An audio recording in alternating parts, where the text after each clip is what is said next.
పాత సర్కారోళ్ళు ఉన్నప్పుడు బతుకమ్మ పండుగకు వారం దినాల ముందడికెంచే ఊరూరా బతుకమ్మ చీరలు పంచిపెట్టేటోళ్ళు. అక్కలు ఆధారం కారట్లు పట్టుకొని పోయి నచ్చిన చీర తెచ్చుకుంటుండే. కానీ ఈయడు తెలంగాణలో అక్క చెల్లెళ్లకు బతుకమ్మ పండుగకు చీరలు లేవు, సారెలు లేవు. ఎందుకంటే చెయ్యి పార్టీ సర్కారోళ్ళు పంచలేదు కాబట్టి.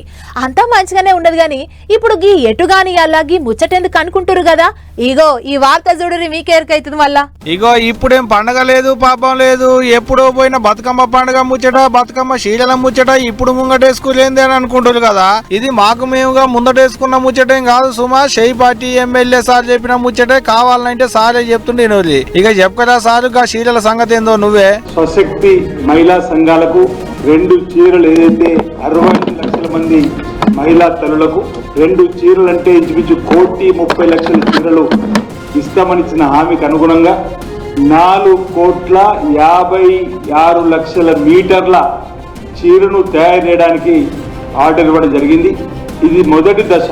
ఆగనాట ఏములవాడల 50 కోట్లతోని నూలు డిపో పెట్టిలాట. నేతన్నలకు 90% సబ్సిడీతోని నూలు సరఫరా చేస్తులాట. ఇప్పటికే శీలలు తయారు చేసేందుకు సిరిసిల్ల నేతన్నలకు ఆర్డర్లు కూడా ఇచ్చేలాట. అంతేకాదు పోయిన సర్కారులు కమిషన్లకు ఆశపడి సూరత్ల చీరలకు ఆర్డర్లు ఇచ్చి అన్నట్టే ఆడిపోసుకున్నాడు ఎమ్మెల్యే సారు. గత ప్రభుత్వం బతుకమ్మ చీరల పేరిట కమిషన్లకు కక్కుర్తిపడి సూరత్ నుంచి తీసుకొచ్చిన చీరల్ని ఇచ్చిన సందర్భాన్ని ఒకసారి గుర్తు చేస్తుంది. ఈ మాట నేను కాదు, కేటీఆర్ఏ సాక్షాత్ అసెంబ్లీలో అవును ఒకసారి సూరత్ నుంచి మీ చీరలు తీసుకొచ్చిన చెప్పిన మాట. అంటే కేజీల కొద్ది కొనుక్కొని వచ్చి ఇచ్చినటువంటి పరిస్థితి ఆ ప్రభుత్వంలో అయితే ఇట్లా పట్నంలో ఉన్న షెయి పార్టీ వాళ్ళ ఆఫీసులో కూర్చొని మాట్లాడుకుంటా ఓలోకు షెయి పార్టీ వాళ్ళు చేసేటి ఏందో చెప్పుకుంటానే ఇంకోలోకు పాత సర్కారులను పొట్టు చాపించిండు. మరి చూడాలి దీని మీద వాళ్ళేమంటారో ఇక రేపు.